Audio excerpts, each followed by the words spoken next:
오늘 본문의 말씀을 가지고 부활하신 예수 그리스도라는 제목으로 함께 말씀을 나누도록 하겠습니다. 옆에 계신 분들에게 오늘 좀 이렇게 인사했으면 좋겠는데요. 예수님께서 부활하셨습니다. 예수님께서 부활하셨습니다. 부활절도 아닌데 왜 갑자기 예수님이 부활하셨다. 근데 오늘 내용의 내용이 예수님께서 부활하셨다라는 내용이 주 내용입니다. 그래서 하나님께서 예수님께서 썩지 아니하도록 부활시키셔서 승천케 하셨다라는 내용이 계속해서 반복돼서 나오고 있습니다. 그래서 오늘 부활하신 예수 그리스도에 대해서 모두가 다 알고 있지만은 다시 한번 점검해 보는 그런 시간이 되었으면 좋겠습니다. 또 한 번 더 인사했으면 좋겠는데요. 우리 옆에 있는 분들에게 당신 때문에 행복합니다. 이렇게 한번 인사했으면 좋겠어요.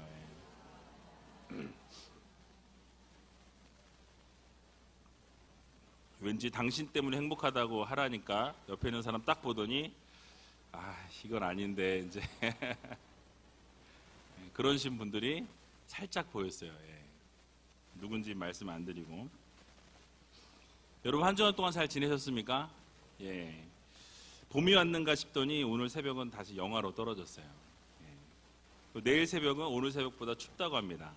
예보상으로는 영하 4도까지 내려간다고 되어 있던데요.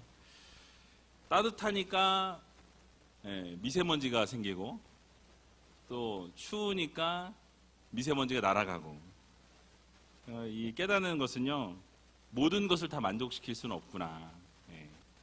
그래서 내린 결론은요, 적당히 추우면서 미세먼지는 없었으면 좋겠다. 아주 얄팍하죠.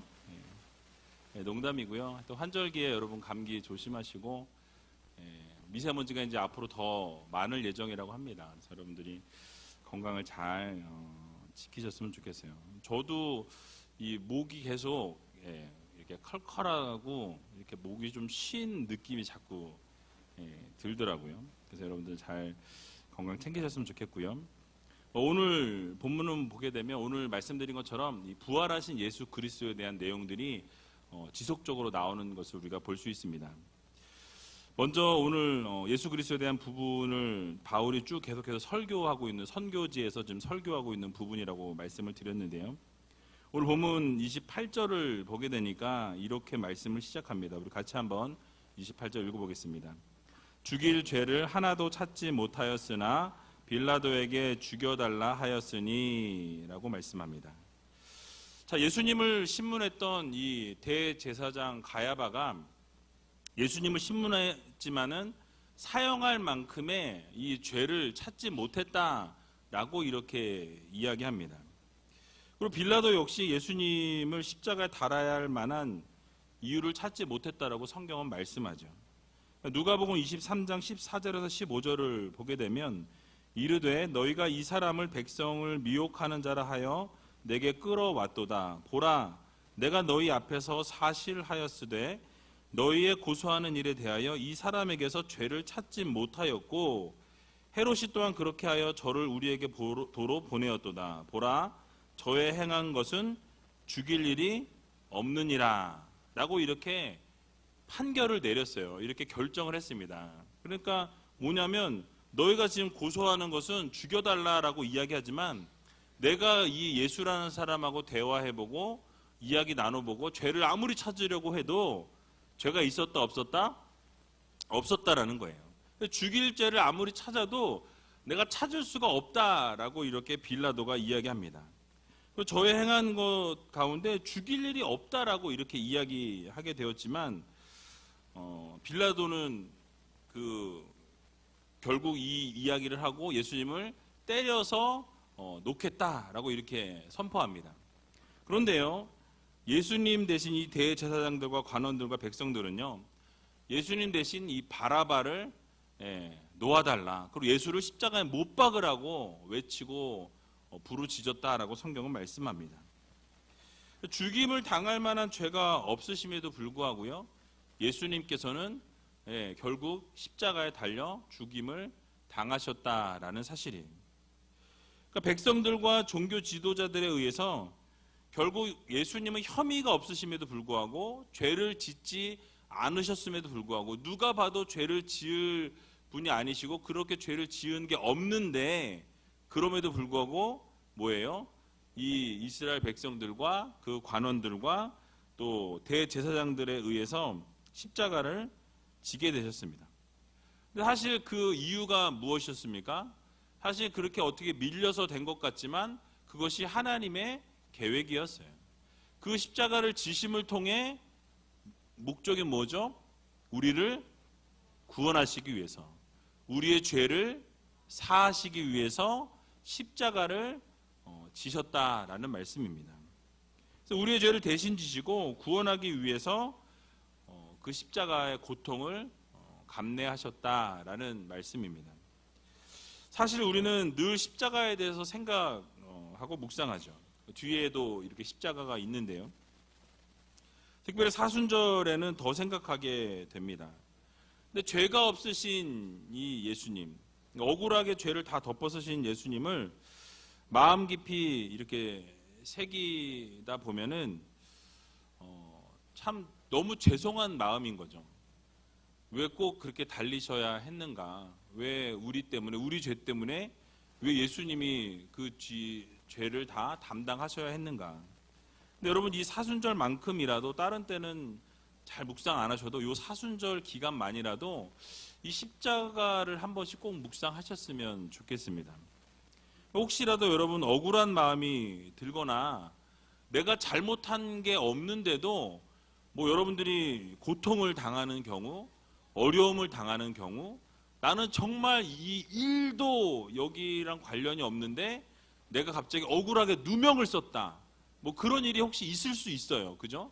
그런 일이 혹시 있으신 분들, 내가 이 고통을 왜 당해야 하나라는 의문점이 들 때 여러분이 뭘 생각하시라고요? 십자가를 생각하시기 바랍니다. 여러분, 예수님은요 죄가 없으셨고요, 혐의도 없으셨고 십자가에 달릴 이유가 없으셨어요.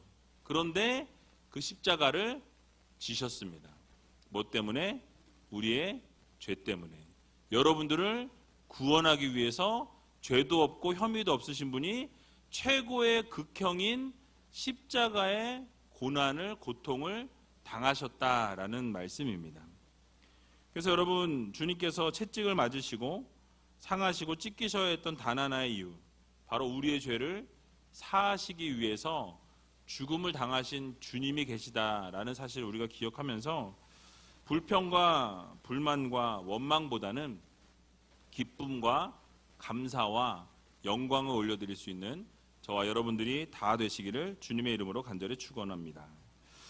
그리고 또 이어서 바울은 이렇게 설교합니다. 29절에서 30절을 보니까 이렇게 또 말씀하고 있는데요. 우리 같이 한번 읽어보겠습니다. 성경에 저를 가리켜 기록한 말씀을 다 응하게 한 것이라. 후에 나무에서 내려다가 무덤에 두었으나 하나님이 죽은 자 가운데서 저를 살리신지라. 아멘. 자, 구약 성경에 기록한 말씀이 다 응하게 되었다라고 말씀합니다. 바로 예수 그리스도의 탄생뿐만 아니라 죽음과 승천, 이 모든 것들이 예수님의 그 예언의 말씀과 모든 것이 응하게 되었다라고 말씀하죠. 이사야 53장 말씀을 보게 되면요, 우리가 꼭 그 53장 말씀만 뚝 띄어서 보게 되면 꼭 예수님이 고난당하시는 그 고난을 보면서 묘사한 것과 같은 그런 말씀인 것을 우리가 깨닫게 됩니다. 근데 사실은 그게 예언의 말씀이었어요. 우리가 한번 조금 길지만 이사야서 53장 3절에서 7절까지의 말씀을 좀 같이 한번 읽어봤으면 좋겠습니다. 이사야서 53장입니다. 여러분들이 잘 아시는 말씀인데요. 이사야 53장 3절에서 7절까지의 말씀, 좀 길지만 같이 한번 읽어보도록 하겠습니다. 구약성경 1032면에 있습니다. 한번 이걸 보세요. 이 말씀을 같이 읽으시면은 이게 지금 예수님이 오신 이후에 예수님을 쓴 게 아니라 예수님이 오시기 이전에 이사야 선지자가 쓴 말씀이에요. 53장 3절에서 7절까지만 읽도록 하겠습니다. 그는 멸시를 받아서 사람에게 실어 버린 바 되었으며 간고를 많이 겪었으며 질고를 아는 자라. 마치 사람들에게 얼굴을 가리우고 보지 않음을 받은 자 같아서 멸시를 당하였고 우리도 그를 귀히 여기지 아니하였도다. 그는 실로 우리의 질고를 지고 우리의 슬픔을 당하였거늘 우리는 생각하기를 그는 징벌을 받아서 하나님에게 맞으며 고난을 당한다 하였노라. 그가 찔림은 우리의 허물을 인함이요 그가 상함은 우리의 죄악을 인함이라. 그가 징계를 받음으로 우리가 평화를 누리고 그가 채찍에 맞음으로 우리가 나음을 입었도다.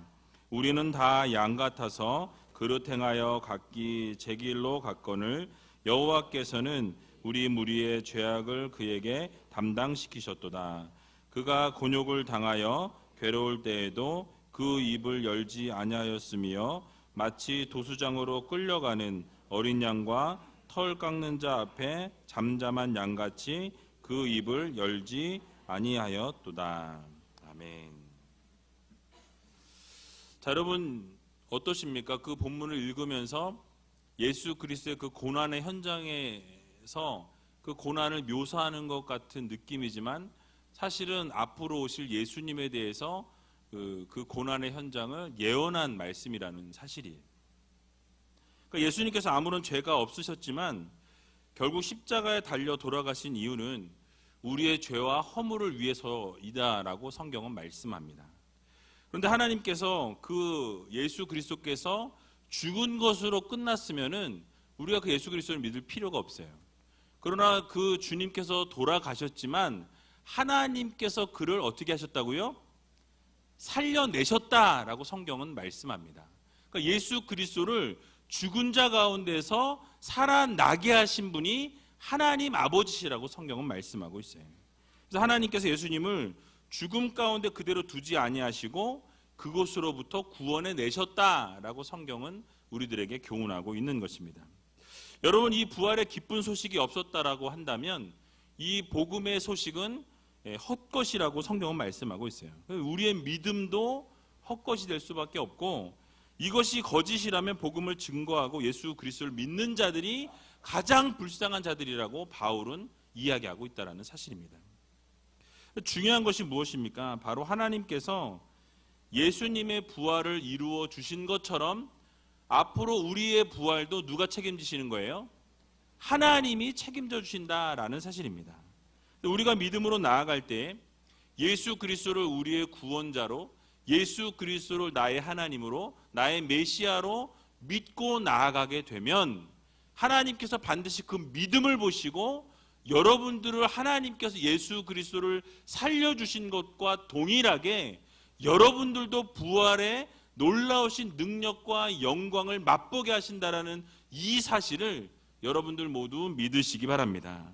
그래서 하나님께서 구약에 약속하신 모든 것을 이루어 주신 것처럼 우리들에게도 동일하게 역사하시는 하나님이심을, 전능하신 하나님이심을 여러분들 오늘 이 밤에 다시 한번 마음 깊이 새길 수 있는 저와 여러분들이 다 되시길 주님의 이름으로 간절히 축원을 드립니다.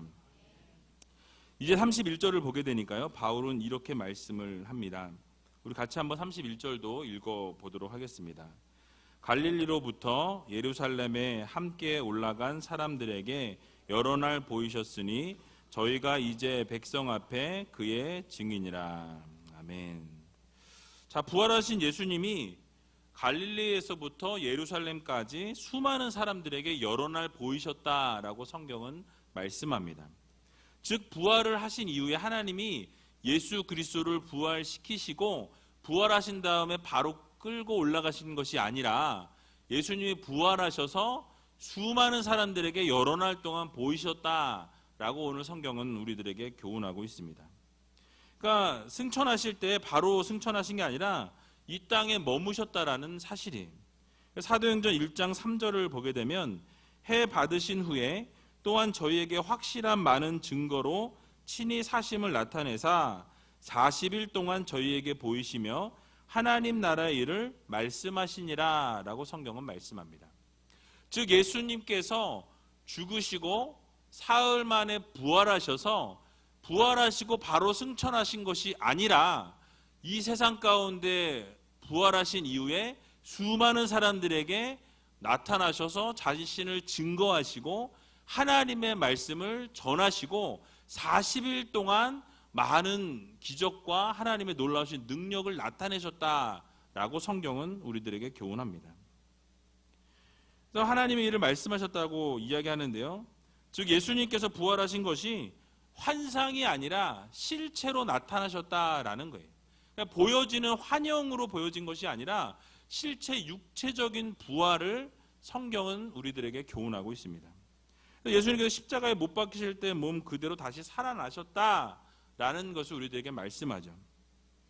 그래서 도마에게 말씀하시는 것을 보게 되면 요한복음 20장 27절에 이렇게 말씀합니다. 도마에게 이르시되 내 손가락을 이리 내밀어 내 손을 보고 내 손을 내밀어 내 옆구리에 넣어보라. 그리하고 믿음 없는 자가 되지 말고 믿는 자가 되라 라고 말씀합니다.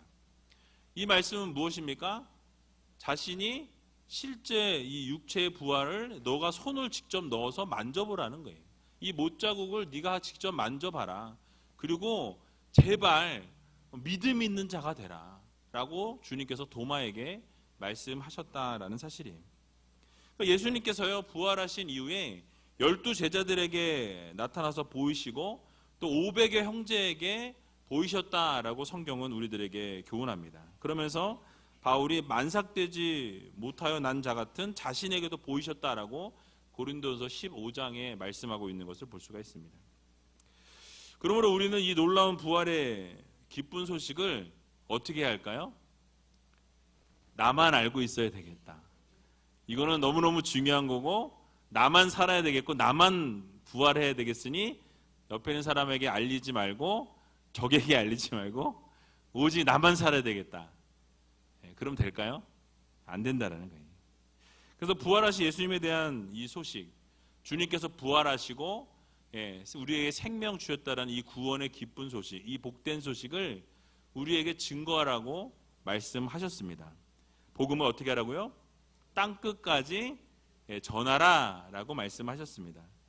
그러므로 우리도 주님의 명령을 기억하여서 복음을 땅끝까지 증거하는 삶을 살아야 한다라는 사실이에요.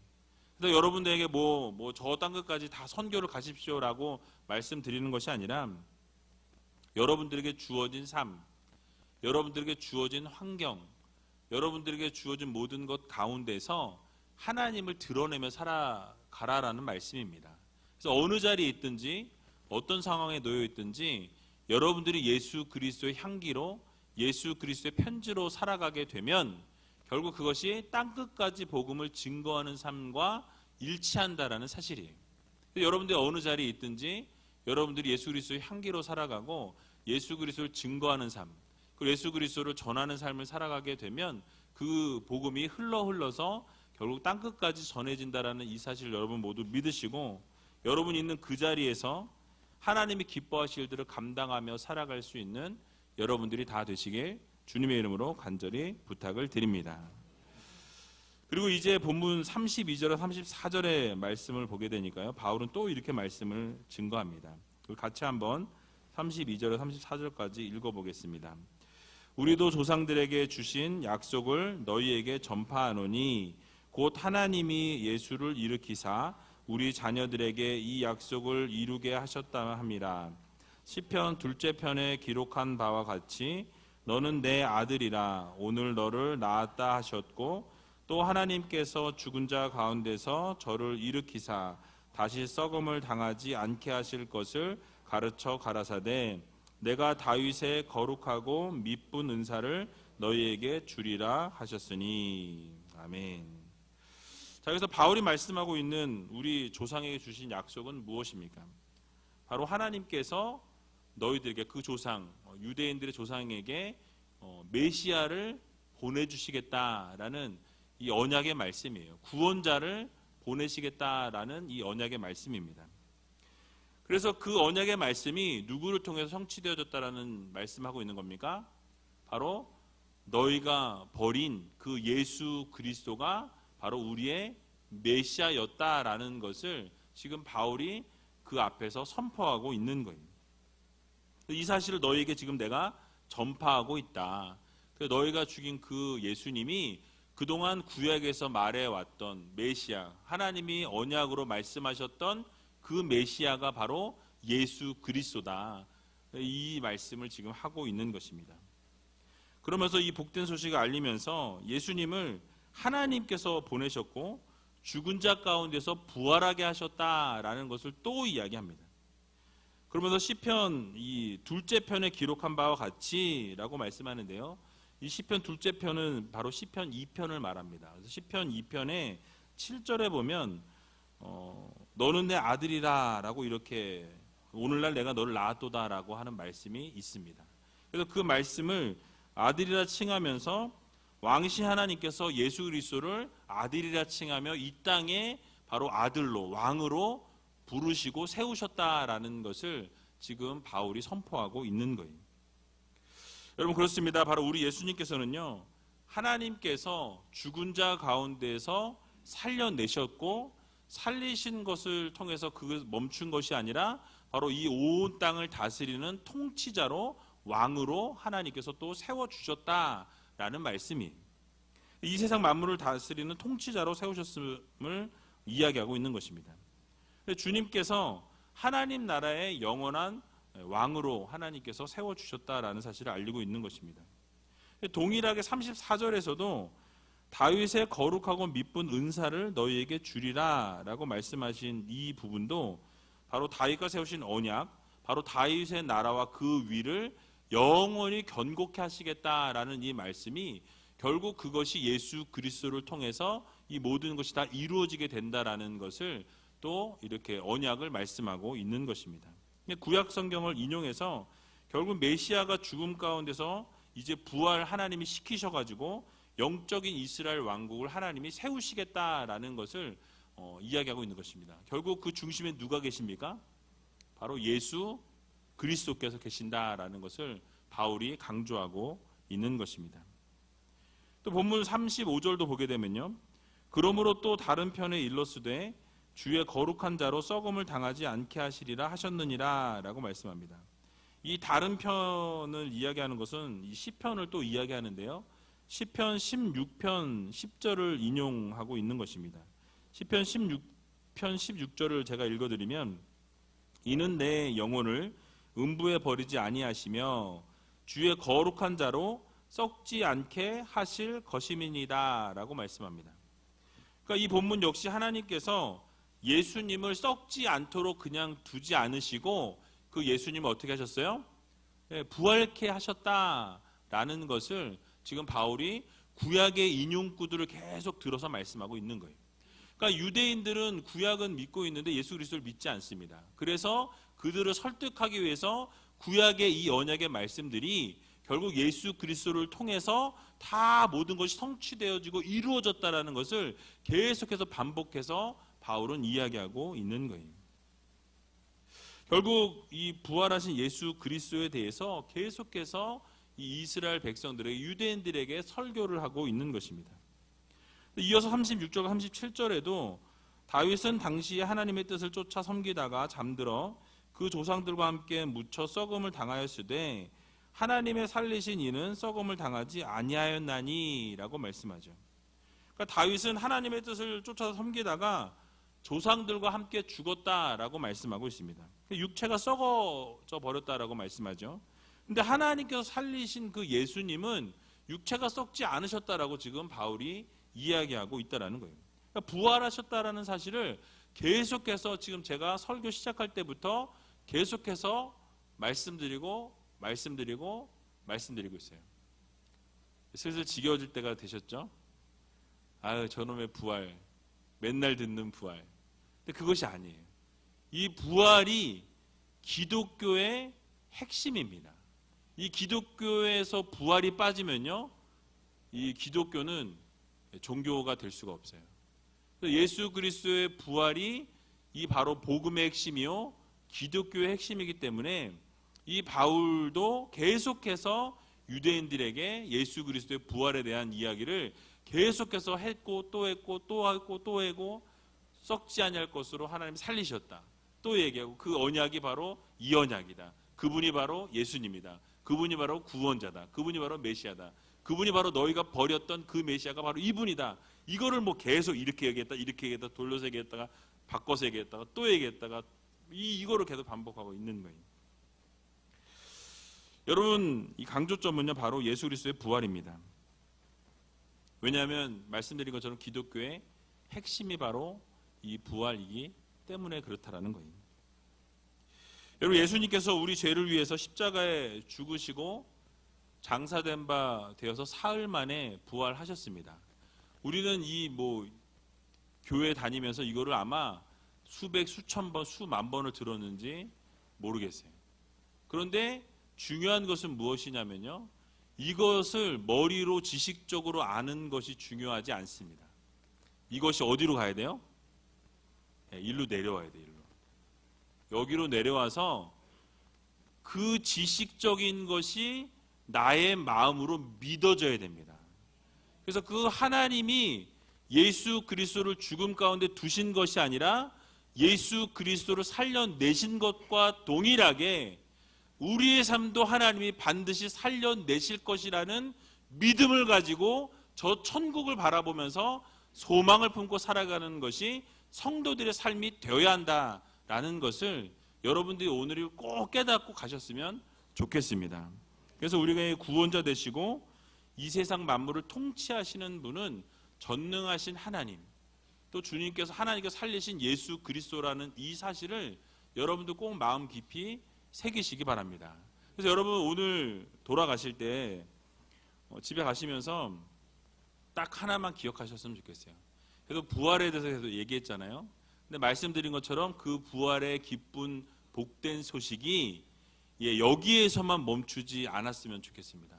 혹시 여기에 지금 멈춰 있는 분들이 계시다면 오늘 함께 기도할 때에 하나님, 그 부활의 기쁜 소식이 나의 인생의 고백이 되게 하시고 지식적으로 알고 멈추는 것이 아니라 그 예수 그리스도의 부활의 능력이 나의 삶의 능력이 되게 하여 주시옵소서.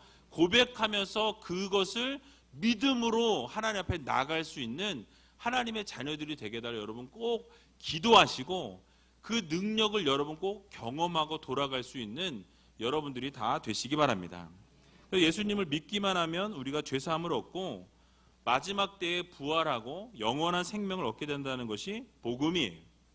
그런데 우리가 이 복을 얻기 위해서, 이 복음의 소식, 그래서 결국 생명을 얻기 위해서 때로는 고난을 감수해야 된다고 성경은 우리들에게 말씀합니다.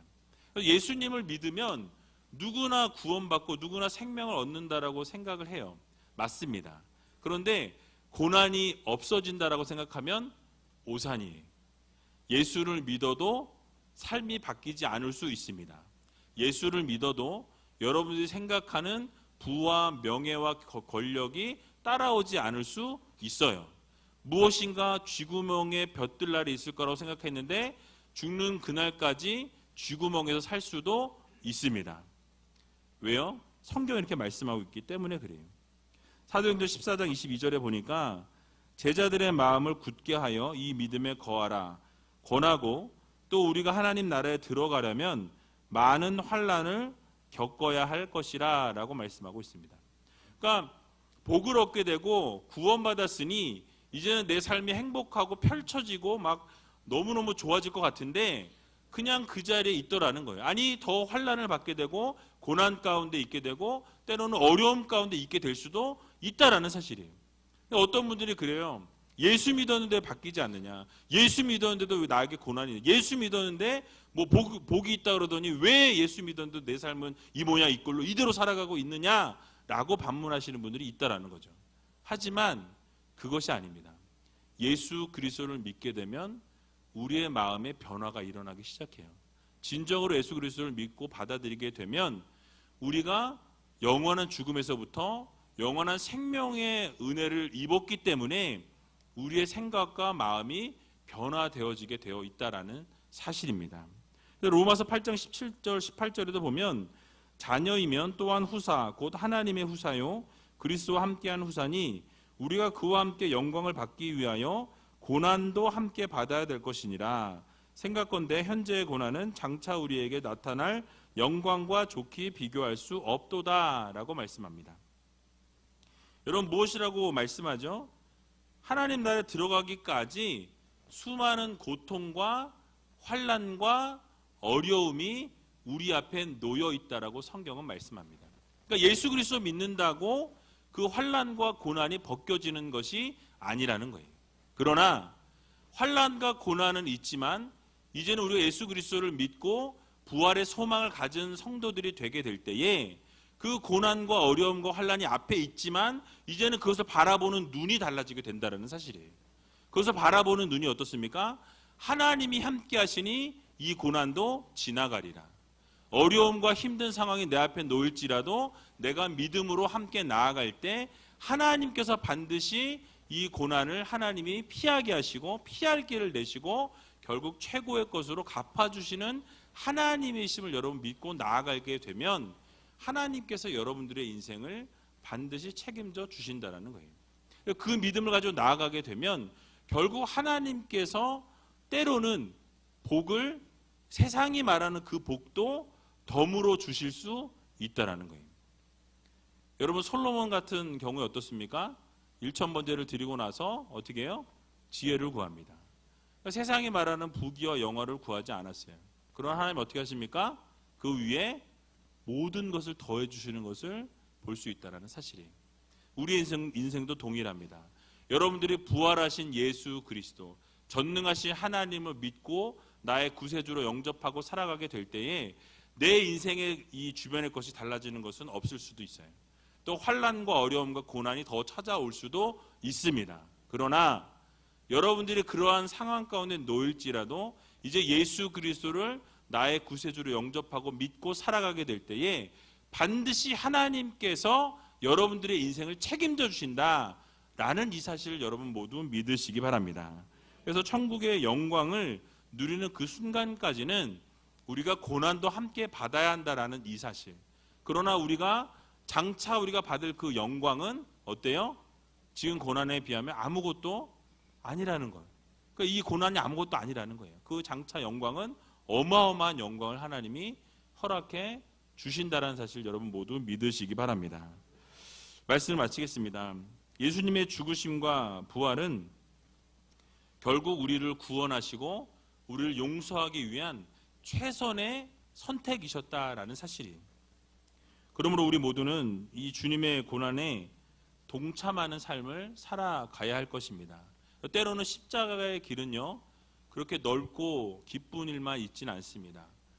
좁고 어둠의 길, 때로는 고난의 길이 펼쳐질 수 있다는 사실이에요. 그래서 그런 고난이 없이는 영광이 없다라는 이 사실을 여러분 기억하면서 고난을 이겨내고 특별히 이 사순절 기간 동안에 부활하시고 승천하신 주님을 바라보면서 어려움이 있어도 힘든 일이 있어도 정말 하나님께서 우리를 온전히 이끌어 가신다라는 이 믿음 가지고 이번 한 주간도 여러분 승리하며 살아갈 수 있는 저와 여러분들이 다 되시기를 주님의 이름으로 간절히 축원을 드립니다.